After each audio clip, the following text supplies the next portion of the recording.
9h10, bienvenue à tous, le cours de transgénérationnel commence. Nous allons donc commencer avec toutes les questions par rapport au cours de la semaine dernière.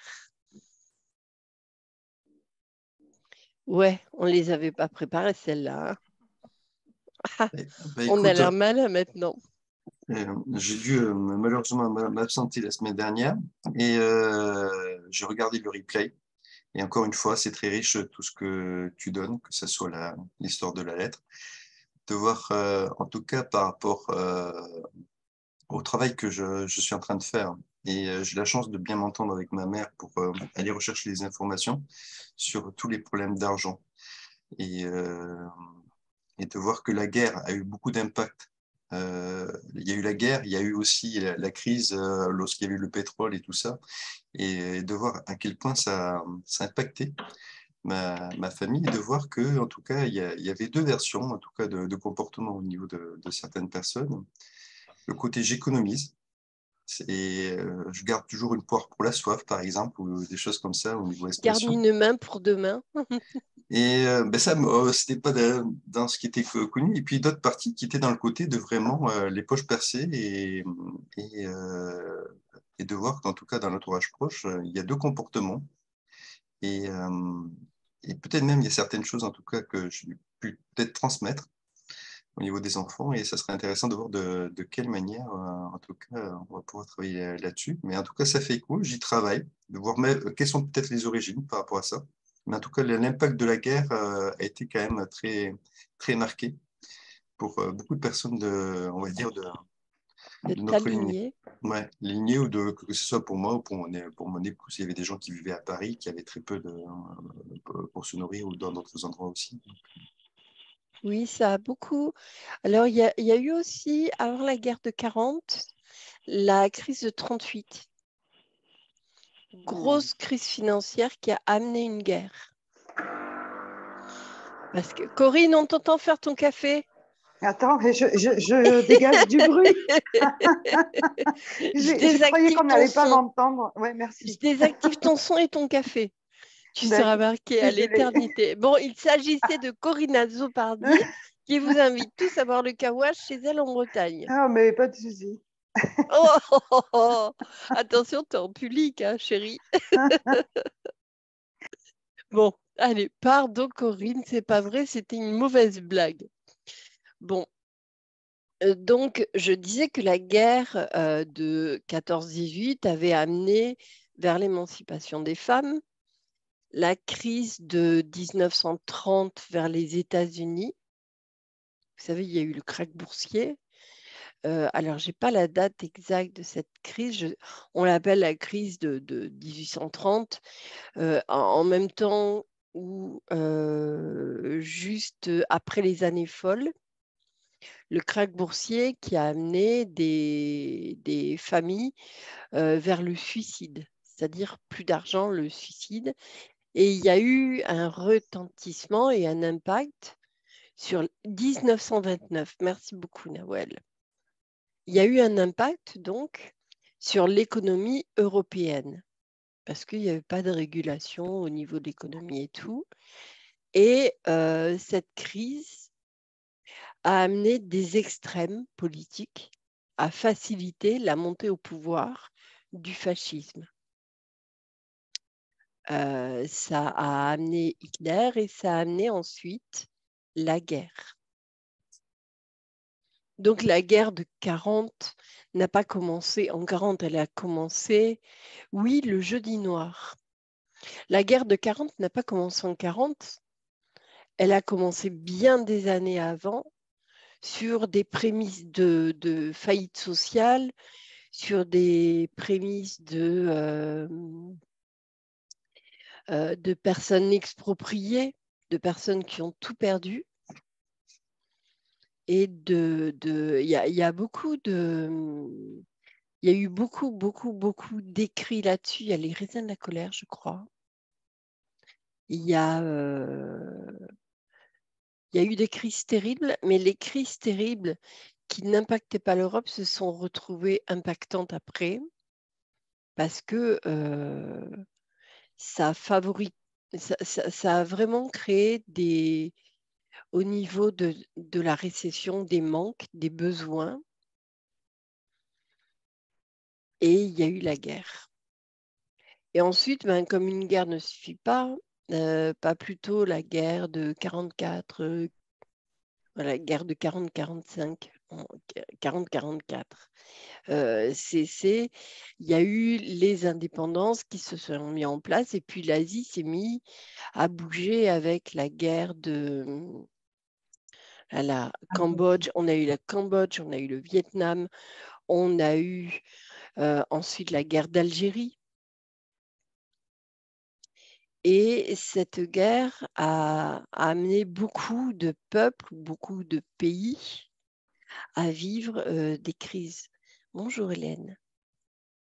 Bah, je veux dire bonjour à chaque fois. À chaque fois que je dirais bonjour, je ferai ça. Donc ça, vous comprenez que ça veut dire bonjour. Ça veut dire j'applaudis dans le langage des sourds. On applaudit tous ensemble. Ouais. C'est pas les... Merci Joe. Ah, il y en a une qui suit. Merci beaucoup. Du coup, il y a beaucoup d'histoires par rapport à l'argent et il y a beaucoup de croyances. Certaines familles disent que l'argent est maudit quand il a amené des souffrances. Il existe des actes psychomagiques, psychomagiques,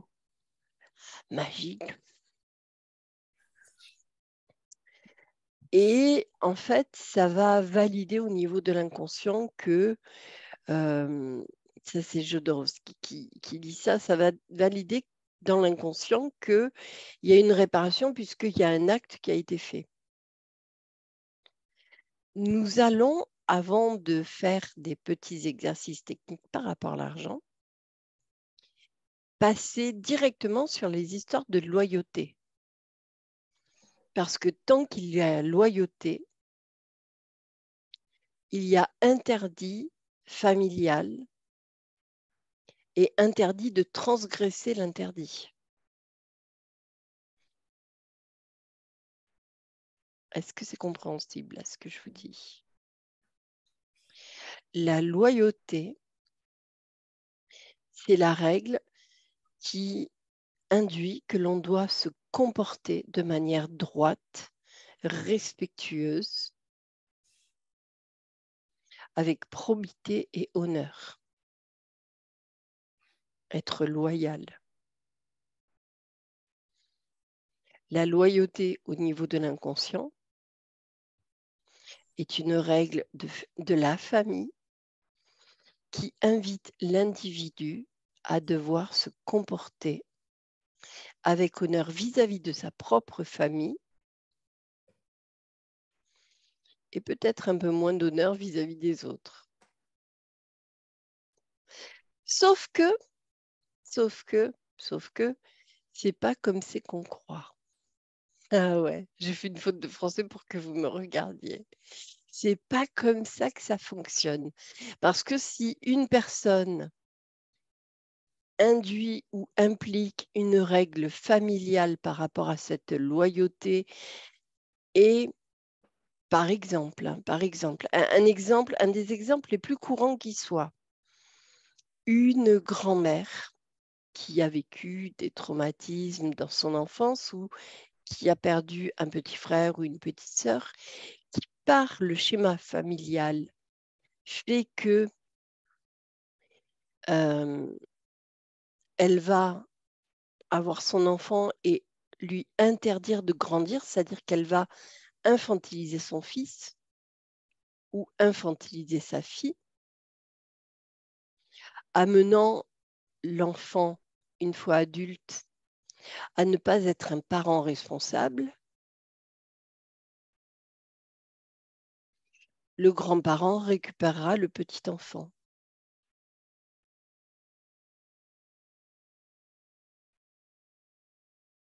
Vous avez énormément de familles où les parents ne se sont pas investis en tant que parents et ont relégué le rôle parental aux grands-parents.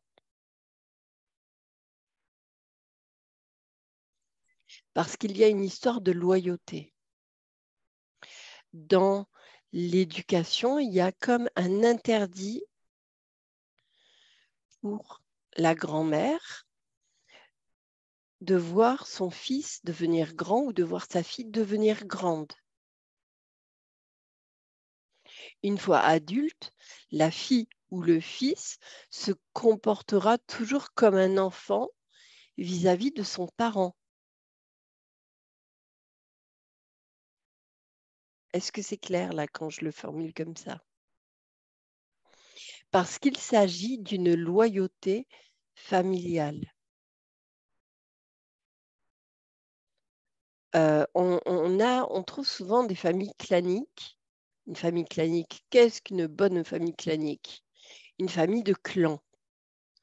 Et on trouvera ce comportement au sein de la famille avec un soi-disant adulte et tout le reste, ce sont des personnes qui suivent l'adulte qui parle, le chef.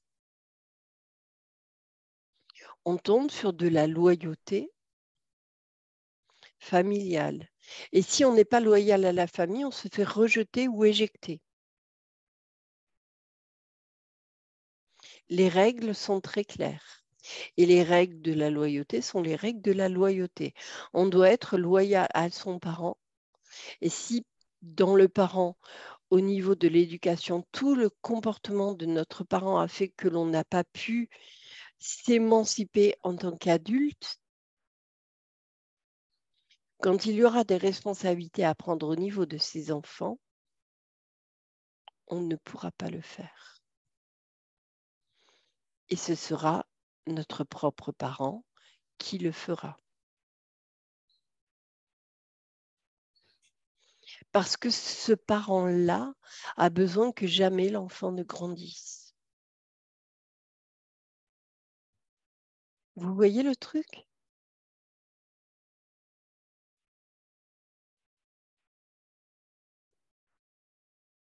On le retrouve souvent dans les différentes postures, enfants, adultes et parents.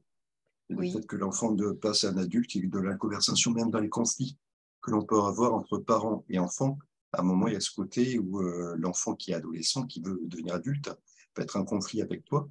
Parce que justement, dans certains cas, il va se mettre en position d'adulte et on le considère comme un enfant. Il y a ce côté de rébellion, entre guillemets, pour pouvoir grandir et prendre son autonomie.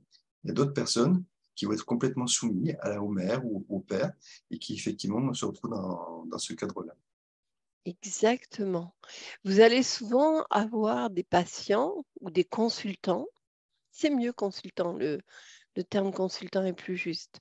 Vous aurez souvent des consultants qui disent ma mère m'a toujours détesté. De toutes les façons, elle ne s'est jamais occupée de moi. Mais qui s'est occupé alors? À qui profite le crime? C'est affreux de dire ça, mais à qui profite le crime? Et souvent, on va montrer du doigt le parent, alors qu'on pourrait tout autant bien regarder le grand-parent. Parce qu'il y a une loyauté vis-à-vis de l'enfant par rapport à son propre parent. Et si dans les injonctions, si dans l'éducation, si dans le commandement familial,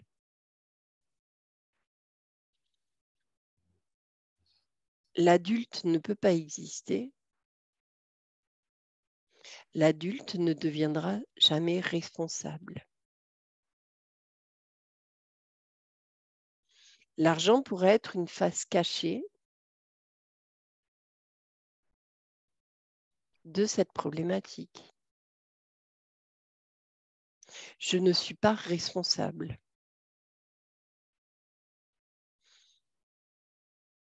Mon banquier est responsable de mes comptes. Je ne suis pas responsable pour gagner ma vie. Je gagne ma vie, mais c'est alimentaire. Je n'ai pas le droit ni les moyens de gagner ma vie. Et le terme de gagner ma vie, on peut l'associer à je ne peux pas revendiquer ma vie. Je ne gagne pas assez ma vie. Ça, c'est un terme qui est courant. Je ne gagne pas assez d'argent. Est-ce que l'argent est un jeu? Qui perd, gagne. Vous voyez comme ça peut être intéressant, donc, au lieu d'aborder la notion d'argent, d'aborder la notion de loyauté.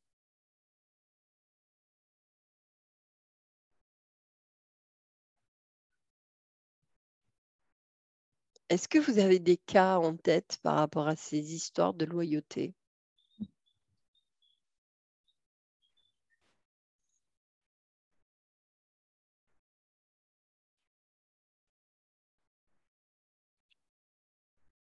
Je crois qu'en fait, il y en a plein de personnes qu'on rencontre où un enfant qui est arrivé trop jeune, euh, et c'est la grand-mère qui a pris l'éducation, et pour faire en sorte que la fille puisse continuer à vivre sa vie, et que, en tout cas, il y a même ce côté où ça a été des années plus tard que la mère ou le père, peut-être par le biais d'un autre mariage, a pu vraiment créer ce rôle on va dire, de pouvoir être réellement, assumer son rôle de mère et d'assumer l'éducation. Et le premier enfant, les premiers enfants, c'était plus les grands-parents qui s'en occupaient. C'est Et, ça. et ce qui est intéressant, c'est que des fois, même, on se rend compte que c'était déjà le cas au niveau de certains cousins, quoi que ce soit. Comme s'il y avait effectivement eu un moment, ce côté où ça devait se passer comme ça. L'enfant devient un cadeau pour les grands-parents. Souvent, les jeunes filles mères ou les filles mères, tu sais, qui tombent enceintes à 12 ans, 14 ans, 13 ans, 15 ans, 16 ans, il est intéressant d'aller chercher dans la famille s'il n'y a pas eu un décès tôt ou jeune, parce que quand j'étais jeune, j'avais entendu une émission radio où un psychiatre expliquait que l'enfant qui arrivait pour une jeune fille était un cadeau à la mère pour lui permettre de revivre sa jeunesse ou sa vie. Mais il était aussi un cadeau à la grand-mère. Et il se peut que dans les histoires de jeunes filles jeunes qui tombent enceintes, l'attitude de la mère, bonjour Ariane, l'attitude de la mère soit une attitude de rejet, non pas parce que sa fille est enceinte, mais parce que l'enfance s'arrête et que la jeune fille devient mère et que la mère perd sa place de mère.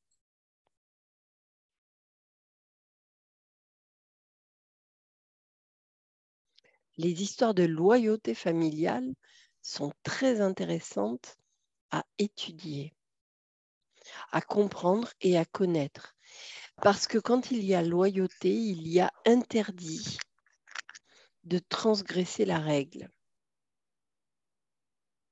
Qu'est-ce qu'une règle familiale? Myriam, quand les grands-parents sont défaillants, Il faut aller chercher chez les arrière-grands-parents. Qu'est-ce qu'il s'est passé pour que les grands-parents, c'est le même schéma que les parents défaillants. oui, je veux dire, dans ce cas-là, on ne peut pas confier l'enfant ou les enfants aux grands-parents. Non, on ne peut pas. Quand les grands-parents sont very bad trip et compagnie, quand les grands-parents sont des gens qui vivent le jeunisme à fond et le je m'en foutisme comme serment ou comme oui, serment de vie ou comme philosophie, cela veut signifier que pour eux, il y a un problème en rapport avec la vie. Pourquoi ont-ils besoin de conserver la vie dans le mode ou sous la forme la plus jeune qui soit? Ont-ils gâché leur adolescence? Quel a été le rapport de leurs parents avec l'adolescence? Avaient-ils des interdits, eux, qu'ils transgressent en devenant des grands-parents régressifs? Les grands-parents peuvent être aussi tout simplement pas fréquentables ou sans tomber dans le jeunisme ou d'un temps qui fait que ils ne seraient pas capables de prendre en charge des enfants. Il y a 2 générations, c'est plus les mêmes valeurs, c'est plus. T'as un cas précis? Oui, mes grands-parents par exemple. Moi, Quelles, du côté de quelles mon ont père, été leurs attitudes? je ne sais pas, on les a très peu vus. Je pense que du côté de mon père, c'est ce qu'on pouvait appeler une famille clanique parce que c'est culturel, parce qu'en Catalogne, il y a le fils aîné qui compte et les autres, Démerdez-vous. démerdez-vous. Et mon père n'était pas le fils aîné, il était le deuxième. Et il a passé de l'âge de 6 ans jusqu'à 20 ans chez les jésuites. Donc, Tu vois, c'est ce que je disais la dernière fois. L'aîné récolte le droit d'aînesse avec tous les avantages et inconvénients. Et quand il y a trop d'enfants, eh ben, soit ils partent chez les curés, soit ils partent à l'armée. oui, mais les enfants, ils étaient 4 garçons, n'ont pas choisi les études qu'ils voulaient faire. Hein, C'est ou en interdit. apprentissage. Ou en Euh, apprentissage. toi, tu feras. Donc, le frère aîné était ingénieur agronome. Mon père s'est tombé sur la chimie, ingénieur chimiste. Le troisième, je pense qu'il était voué à la prêtrise, mais lui, il a été prof, donc c'était un raté de la famille. Et le dernier, ingénieur en électronique, mais aucun n'a véritablement choisi. Mon père, il La, voulait être institut. la raison qui est intéressante à chercher, c'est pourquoi des ingénieurs. Moi, au-dessus de moi, plus personne n'est en vie. Donc, c'est La compliqué raison, d'avoir des réponses. la raison pour laquelle des ingénieurs ou des hautes études, c'est parce qu'il peut y avoir, sous guillemets, il peut y avoir une honte, une blessure de transparence, de honte liée au fait que, arrivant ici, le grand-père de Catalogne, ne parlant pas très bien le français, Il des le re- parlait très bien, mais c'est vrai que quand mes avec grands-parents ne voulaient pas l'étiquette qu'on comprenne, ils d'émigré, parlaient catalan. mais avec l'étiquette d'émigré et avec notamment, alors oui, ne parlant pas très bien le français, c'est quelque part un plus que ton grand-père ait bien parlé le français, Ils mais étaient en France, hein. Ils étaient du côté de émigré, Perpignan. venu hériter, ton grand-père était ingénieur, c'est ça? Non, non, non, non, non, mes grands-parents étaient français, mais du côté de Perpignan, à l'époque, on parlait beaucoup plus catalan et ils Ah lisaient mais très oui, bien le c'est le catalan, mais catalan. le français, il avait plus de mal à l'écrire, mais ils étaient français. Mon grand-père, il était tailleur militaire. D'accord. Et il était français. Oui. Je vois Mais dans de... l'arbre que les noms, au moment du traité des Pyrénées, se sont francisés. Ça, je vois. D'accord. Mais ils viennent de l'Aude, ils viennent des Pyrénées-Orientales, de ces régions-là. Elles sont D'accord. françaises. Oh non, mais moi, je voyais la Catalogne, mais la Catalogne espagnole. Tu sais, pour moi, Ben, c'était... eh oui, c'est eh la oui, même eh oui. région. Et les Catalans revendiquent beaucoup leur culture, leurs racines et leur identité. Il y a une histoire d'identité qui est très forte. Donc, quand tu es sur du droit d'aînesse avec des problématiques de terre, de possession de terre, tu peux tomber sur des histoires de faim. On n'a pas mangé à notre faim. Ou ça a été très dur et tu vois, tailleur militaire. Donc, le papa s'était engagé dans l'armée. Oui, Je n'ai pas de connaissances, j'ai pas de connaissances. Mes grands-parents ont toujours été ce que je vais considérer comme aisés. J'ai jamais eu de problème d'argent, mais mon grand-père, par exemple, a fait des acquisitions de propriétés en viager et les personnes sont décédées 1 mois ou 2 mois après, quoi. Donc, en fait, ouais, j'ai pas envie de dire que c'est un bien mal acquis, mais pas loin, quoi. Ah, honnêtement acquis, mais limite au niveau de honnêtement acquis. Oui. D'accord. Donc, et c'était une famille clanique, c'est ça? Ma grand-mère faisait à manger, elle était dans la cuisine, elle arrivait à table, on l'avait oublié. Il y avait mon grand-père, 4 garçons. Mon grand-père, je me souviens, a saigné son fils aîné à côté de lui. Les autres, vous vous mettez où vous voulez. Et puis, toi, le prof, tu vas en bout de table, hein, parce que tu es quand même un peu As-tu la honte de la fait, famille. as-tu fait des recherches par rapport à ce grand-père pour voir quelle était sa place dans sa propre fratrie? Pas encore, pas encore. Mais sa mère, donc mon arrière-grand-mère, était, ces femmes limite corse, quoi, le petit chignon plat, 150 jupons, tout en noir, tout le temps. Ouais, Ça serait intéressant. On pourra en parler oui, oui, quand il oui, y aura plus d'éléments. d'accord. Tu as droit de rechercher sa mairie de naissance, son extrait d'acte de naissance intégrale Je et peux de contacter rechercher, mon oncle qui doit avoir tout ça. voilà, tu fais des recherches par rapport à ce grand-père pour voir quelle place il avait, parce que la place, ça peut être intéressant. S'il n'était pas dans les premiers, dans le premier, il a forcément reproduit Ouais. ce qu'on lui a fait vivre en tant que second ou en tant que troisième. Mm. C'est l'histoire de la loyauté. Mm. Mm. Tu vois, et ce n'est pas forcément qu'il aimait plus son fils aîné que les autres, c'est qu'il était fidèle au système. Et si le père avait aimé plus l'aîné, il fallait aimer plus l'aîné. Mm. D'ailleurs, les prénoms sont les mêmes, hein. Jean, son fils aîné s'appelle Jean, le petit-fils s'appelle Jean-Philippe, et ça se reproduit de génération en génération. Mais c'est intéressant de voir aussi, d'aller chercher cette arrière-grand-mère. Alors, quand tu dis qu'elle était en noir, ok, c'était le noir était la couleur habituelle au niveau des habits, mais souvent il y avait des histoires de veuvage ou des histoires Mm. de tristesse. Moi, j'aimerais t'amener à identifier quelle est l'émotion qui était dans cette famille. Mm. Quelle est l'émotion T-U-E, Oui, qui oui, était dans oui. cette famille? Quand tu trouves l'émotion tu dans cette famille,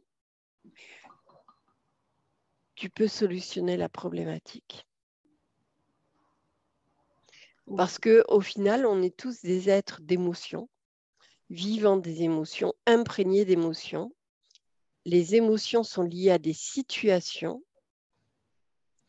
Exemple, je vis un trauma, j'en ressors avec une émotion qui est figée en moi.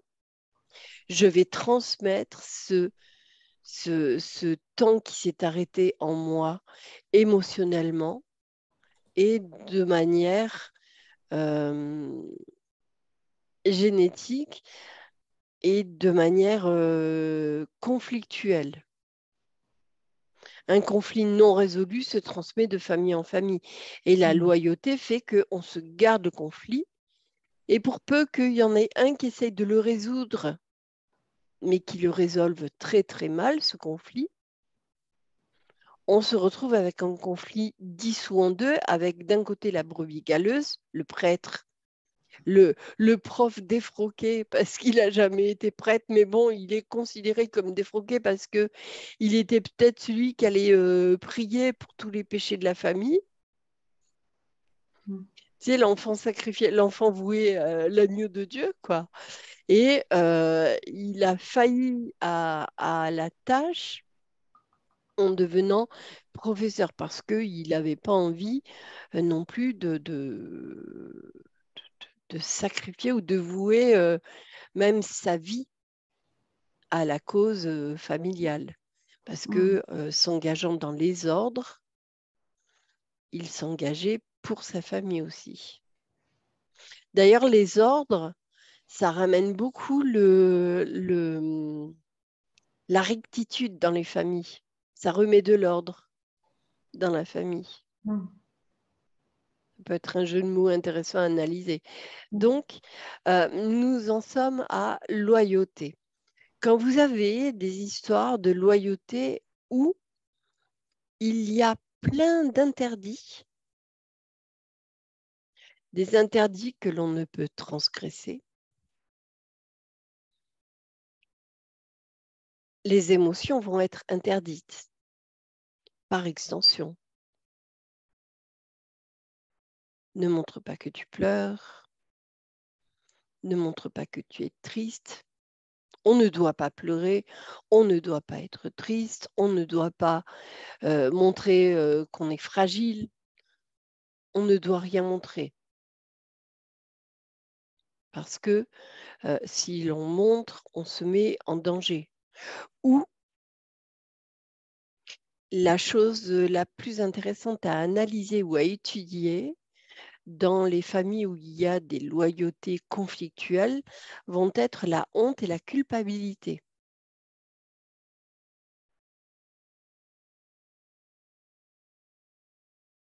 Quand il y a une honte qui ne peut être transgressée en transgénérationnel,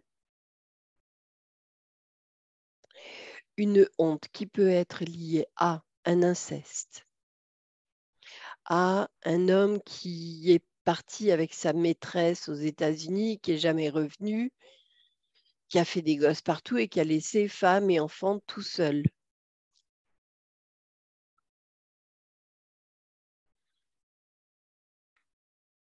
Les personnes de la famille peuvent prendre la honte pour elles.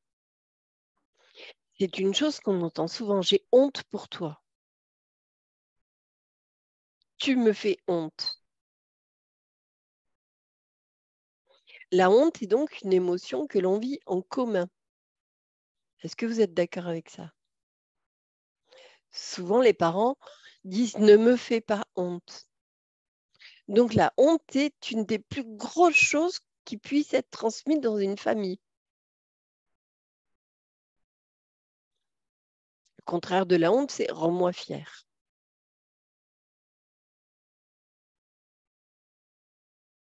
Le « tu me fais honte » que l'on va lier à une émotion ou à des émotions, suivant la manière dont cette honte se vit au niveau d'un interdit familial, l'un va vivre la honte et l'autre va la créer dans la génération d'après.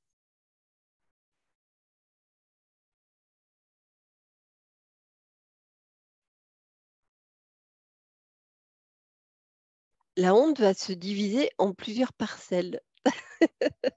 Ça se répartit, mes amis. Exemple. J'ai dans ma tête une histoire d'alcoolisme où la personne ne parle jamais, n'ose jamais parler et dès qu'il y a une problématique, elle se jette sur l'alcool parce que l'alcool lui permet d'être en colère. L'alcool lui permet de transgresser l'interdit familial de se taire.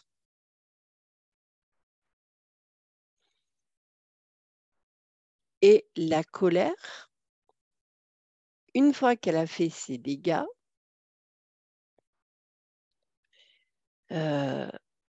ramène à la culpabilité.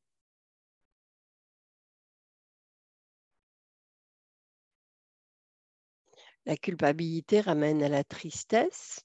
De toute façon, je suis qu'une merde. J'y arriverai jamais. C'est plus fort que moi.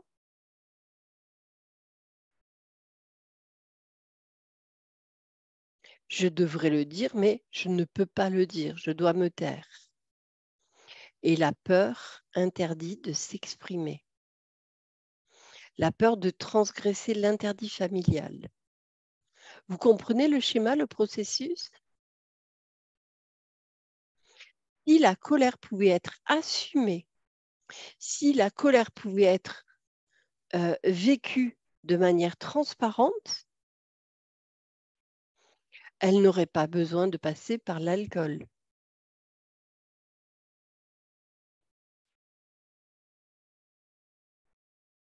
Et on est sur un interdit familial où tous les membres de la famille ont honte de la personne qui boit. La personne qui boit n'est jamais responsable de ses actes. Et quand elle boit, elle est dans une rage folle, où elle peut se permettre de tout faire.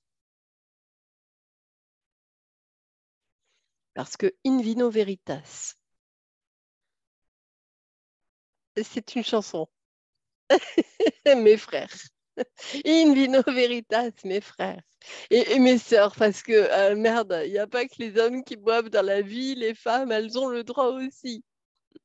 Mais si vous étudiez l'alcoolisme dans les familles, vous allez vous apercevoir que les dépendances sont les moyens de lâcher la bride au niveau des émotions. Sont les moyens de permettre aux émotions de s'échapper, de s'exprimer. Soit la personne part dans un monde meilleur, dans un trip, soit elle part avec de l'alcool, soit elle part avec du chocolat, dans un tripou. De toutes les façons, foutu pour foutu, 1 kilo pour 1 kilo. Et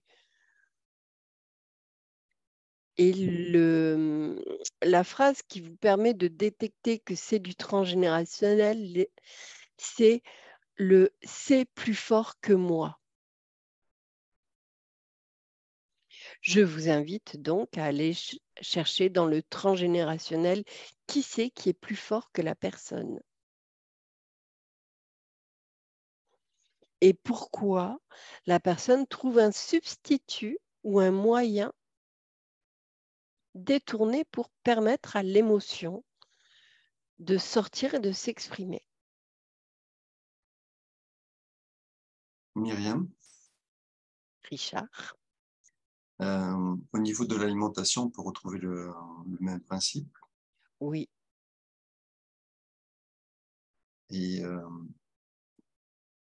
en tout cas, dans l'entourage que j'ai connu, j'ai connu beaucoup de personnes qui buvaient avec ce côté de montrer un côté joyeux, alors qu'il y avait une grande tristesse en soi, ou des personnes qui étaient complètement repliées après sur elles-mêmes, qui s'isolaient par le de l'alcool, le côté de boire en cachette.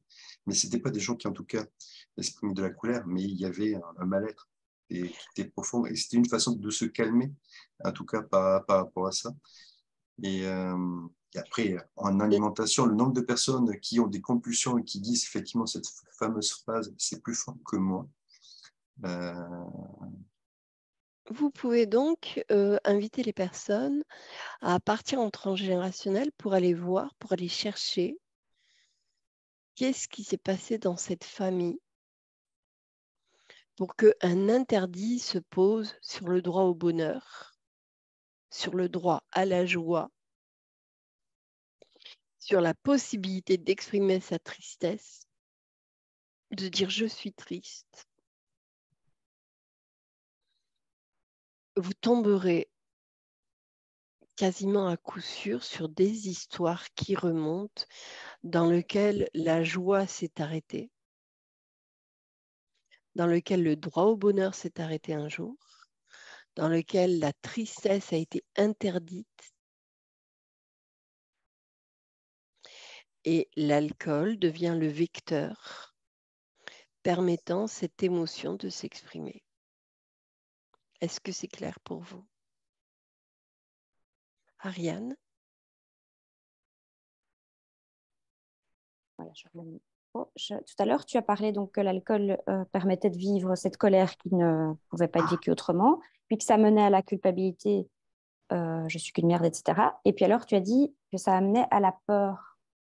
Oui, la peur de recommencer la même connerie. Ok. On va dire, oh, je boirai plus, de toute façon, je boirai plus. À chaque fois, je fais des dégâts. À chaque fois, je fais honte à ma famille. Mais il y a bien une raison pour laquelle une personne doit porter la honte. Qu'est-ce qui a amené la honte sur la famille? Et d'ailleurs, il y a une expression, c'est toute honte bue.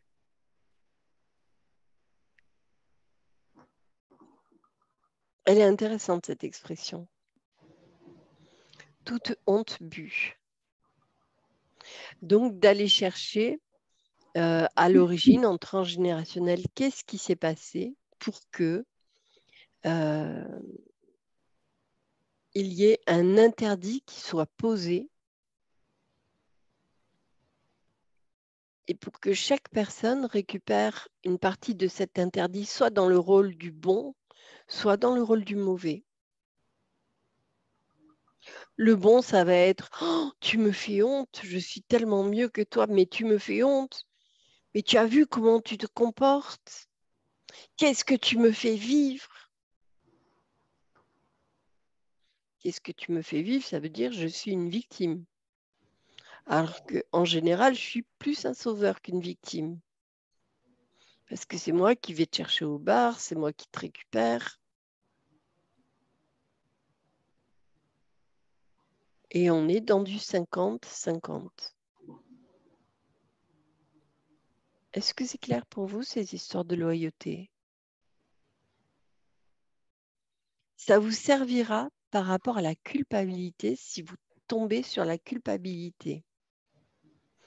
Les gens coupables sont les plus compliqués à accompagner parce qu'ils ne se pardonnent jamais.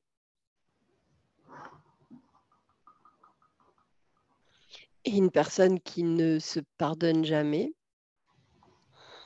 va venir chercher un pardon extérieur à elle, mais ce n'est pas à l'extérieur qu'elle doit le trouver, le pardon. C'est plus à l'intérieur d'elle. C'est d'elle à elle. Elle est fournisseur de culpabilité de mère en fille ou de père en fils.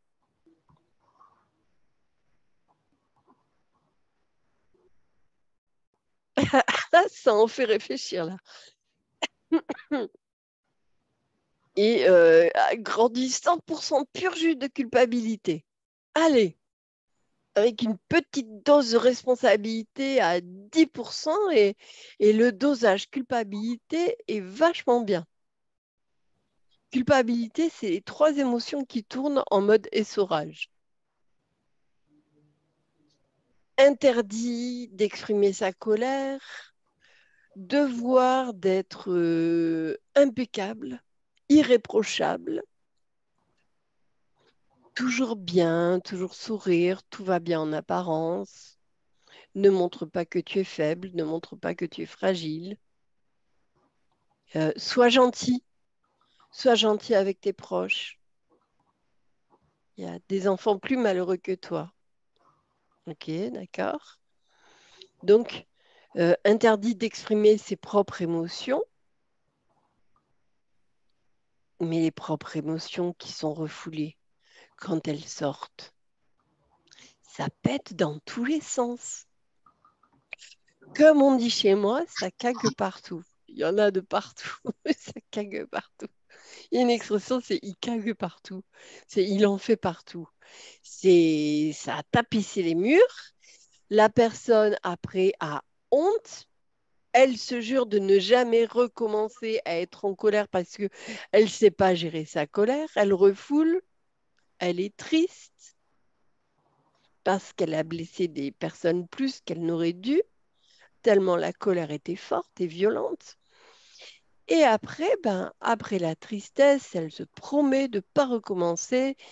Et pour ne pas recommencer, elle va se juger. Oui, mais de toutes les façons, ta mère, elle avait raison pour te dire ça.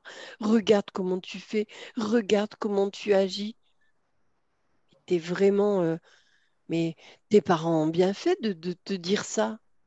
Tu es tellement mauvaise que tu fais pleurer tout le monde. Hop là. Ah, mais de toutes les façons, c'est ta faute si ça s'est passé comme ça. À chaque fois, tu es pris pour une conne et puis à chaque fois, tu recommences. C'est toujours le même processus. Mais en fait, c'est pas être pris pour une conne ou pour un con, hein. Il n'y a pas que les femmes qui sont connes. Pardon, excusez-moi. Et messieurs sont garnis aussi des fois. Et du coup, que se passe-t-il? La personne va se juger. Le jugement va amener la culpabilité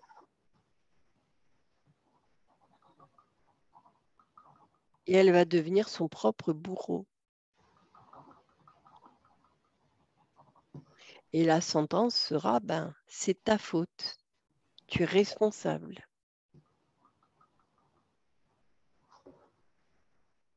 Et elle prendra. Oui, C'est Estelle. Estelle. Oui. Est-ce qu'on ne va pas aller chercher, quand on a une loyauté, est-ce qu'on ne va pas aller le chercher aussi dans notre couple? Loyauté au niveau du couple par rapport au Quand mari? on a une... oui, ou enfin, est-ce que si on a une loyauté familiale, est-ce qu'on ne va pas aller chercher quelqu'un en particulier par rapport à cette loyauté, soit qui a la même loyauté que nous, soit qui a une loyauté... Ah, je ne comprends pas ta question. Je suis désolée. Vas-y direct. Par rapport au couple. Oui, par rapport au couple. Une personne a une loyauté, par exemple, à cette loyauté dont tu parlais tout à l'heure. On ne divorce pas. Un enfant perdu avant, etc. La toute première dont tu parlais. Celle de l'histoire où le grand-parent élève son enfant pour qu'il ne devienne jamais adulte? Voilà, oui, voilà, par exemple. Okay. Est-ce qu'il va aller chercher dans le couple quelqu'un qui a une loyauté comme la tienne? Par exemple, oui. En fait, oui, merci pour ta question. Dans le choix. Voilà, oui, je suis désolée, ça fait un moment que je l'ai en tête, mais que je n'arrivais pas à la formuler, donc je me suis lancée quand même, mais c'est fou, désolée. Tu as bien fait, bravo Estelle, ouais. Attends, je t'applaudis. Merci Corinne, ouais. Donc, merci beaucoup pour ta question parce que tu me permets de relever un lièvre, comme on dit. On relève un lièvre. Dans une histoire de loyauté parentale, quand la grand-mère ou l'arrière-grand-mère va élever ses enfants, mais va les élever en refusant qu'ils grandissent, en les infantilisant, les enfants ne seront jamais adultes. Ils auront toujours des comportements où ils ne sont jamais responsables. Il faut chercher qui est responsable et il y aura toujours c'est la faute à, c'est pas ma faute, c'est à cause d'eux, c'est toujours des événements ou des phénomènes extérieurs qui seront responsables parce que la responsabilité ne leur a pas été transmise. Ils sont donc irresponsables. Si un homme, par exemple, a cette problématique de responsabilité qui ne lui a pas été donnée ou offerte ou accordée, il peut tomber très bien sur une femme dont la mère a fait d'elle l'enfant adulte, la petite fille qui est toujours responsable d'eux, soit responsable de tes frères et sœurs, soit responsable de ton père, parce que cette responsabilité, il faut bien que dans le couple, il y en ait un des deux qui l'ait. Mais la personne est responsable pour deux. Donc, elle ne peut pas quitter celui qui est irresponsable tant qu'elle n'analyse pas quelle est la place de responsabilité qu'elle porte. Elle est responsable pour deux ou elle est responsable pour tous.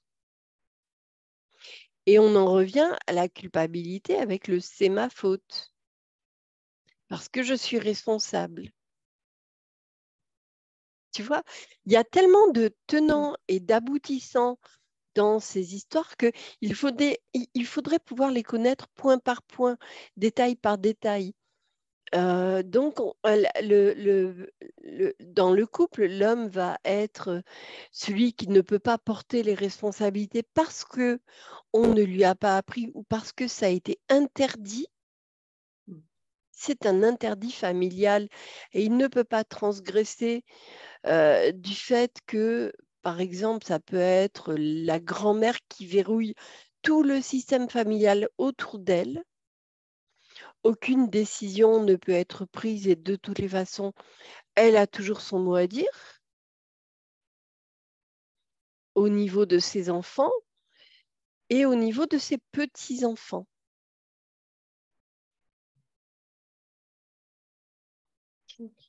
Et ce qui est intéressant, c'est que cette personne qui est responsable pour deux va donc avoir le sens de la responsabilité et quand la grand-mère mourra, elle pourra reprendre le rôle de la personne qui est responsable de tout. Si elle n'analyse pas le truc de je peux être responsable de moi, mais je laisse l'autre vivre ses expériences et je lui donne sa responsabilité. Souvent, les personnes qui sont dépendantes sont des personnes irresponsables. Ça n'est pas leur faute, si. C'est à cause de que j'ai bu. C'est un phénomène extérieur qui me fait vivre ça, qui me fait boire. C'est pas ma faute. La culpabilité va être super intéressante à travailler. Parce que pour en revenir à juge, bourreau, victime, coupable et gendarme, c'est ce mécanisme à l'intérieur de la personne qui fonctionne en boucle. Il vous suffit dès lors de le désactiver en demandant qui vous a appris ce comportement. Et le de qui avez-vous appris ça est très intéressant. Comment avez-vous appris à être responsable ou à ne pas pouvoir être responsable?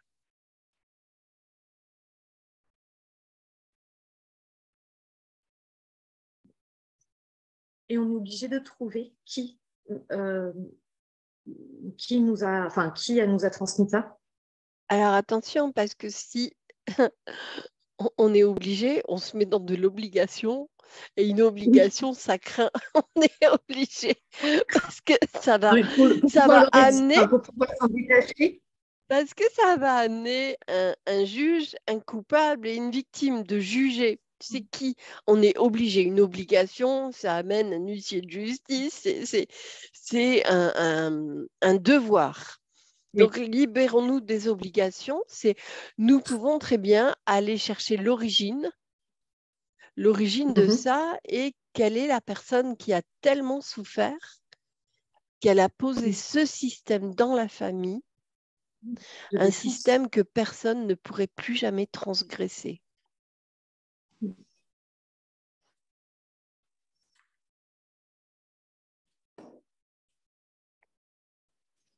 Richard?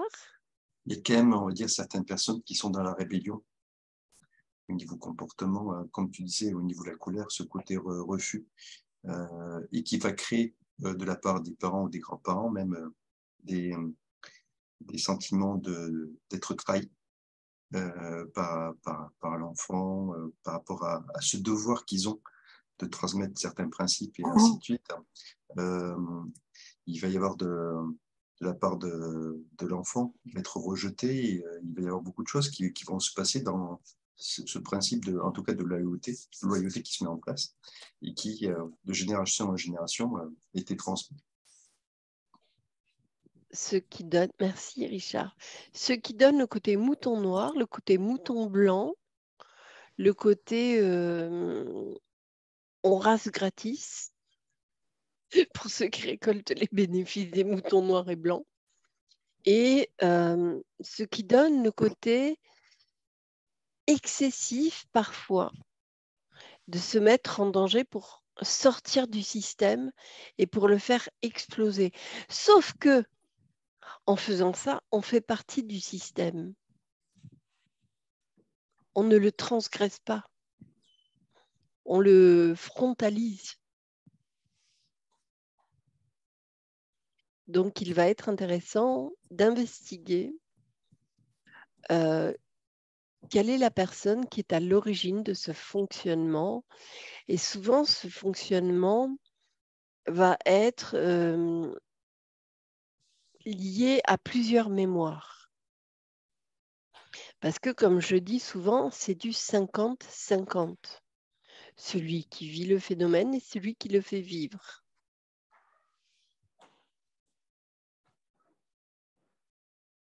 Celui qui subit et celui qui agit. Et vous pouvez encore le diviser s'il y a des histoires de grands-parents.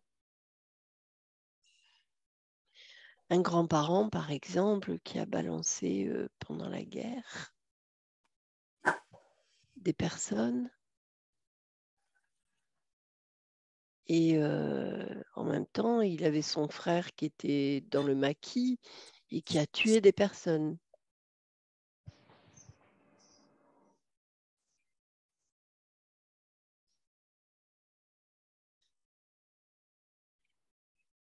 Vous avez alors 4 types d'informations. Le grand-père qui a balancé, c'est simple, c'est un secret de famille parce que aujourd'hui, je ne connais en France que des héros et des résistants. Personne ne parle des poucaves ou personne ne parle de ceux qui... Non, non, non, non. Ça n'existe pas dans les familles. Et pourtant, je suis sûre qu'il y en a qui ont parlé pour survivre. Parce que dans leur tête, c'était la survie. Et dans leur tête, on était en guerre. Et dans leur tête, ils n'avaient pas le choix pour avoir plus de tickets de rationnement. Mais aujourd'hui, dans notre réalité, on n'a que des résistants ou des héros de guerre. À l'époque, il y a donc celui qui a trop parlé, qui a amené la honte dans la famille. Et il y a les mémoires des personnes sur qui il a parlé qui amènent de la souffrance. Donc il y a celui qui parle, celui qui agit et celui qui subit. 2 types de mémoires qui ne font plus qu'une quand elles sont tissées ensemble. Il y a aussi l'autre oncle, par exemple, qui était au maquis et qui est mort dans le maquis, mais qui a quand même tué des soldats allemands. Donc, on a des mémoires de mort et puis on a des mémoires de décédés à la guerre et puis de héros morts à la guerre que l'on va faire revivre en devenant un héros ou en se mettant en danger ou en se prenant de passion pour les balles et en s'inscrivant à un club de tir. Vous voyez donc 4 types d'informations qui vont être tissées ensemble et reliées les unes aux autres parce que c'est le même vecteur. Et là, on retombe sur un interdit familial parce que le frère et le frère étaient antagonistes.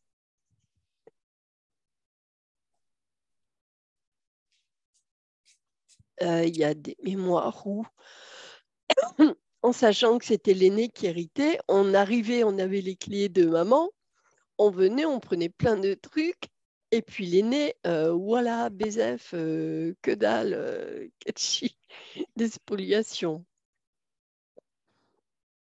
Je connais des histoires où le garçon, ben, sa sœur, elle est passée, elle a tout vidé avant.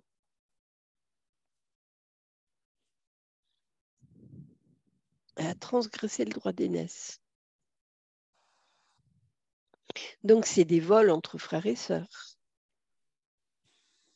On risque d'avoir ce genre de problème avec les familles recomposées, là, par rapport justement aux héritages. Si les parents qui ont fait les... Je suis d'une famille recomposée, donc si les parents ont bien joué leur rôle et ont été clean avec leurs enfants, il n'y aura pas de problème. C'est de l'ordre des parents de régler ça, pas aux enfants. Et vous voyez souvent que les clivages au niveau des enfants ressortent quand ils sont adultes au moment des héritages. Toutes les blessures de l'enfance remontent quand il y a des héritages. Et les sensations de « j'ai toujours dit, j'ai toujours cru qu'elle te préférait, de toutes les façons, tu étais son chouchou. Moi, je veux le tableau tout pourri parce que ce tableau tout pourri, je le veux parce qu'il a une valeur symbolique. Non, non, c'est moi qui le veux et c'est le tableau le plus pourri qui soit. Il ne vaut même pas 2 € au Troc de Lille. Mais c'est histoire d'avoir.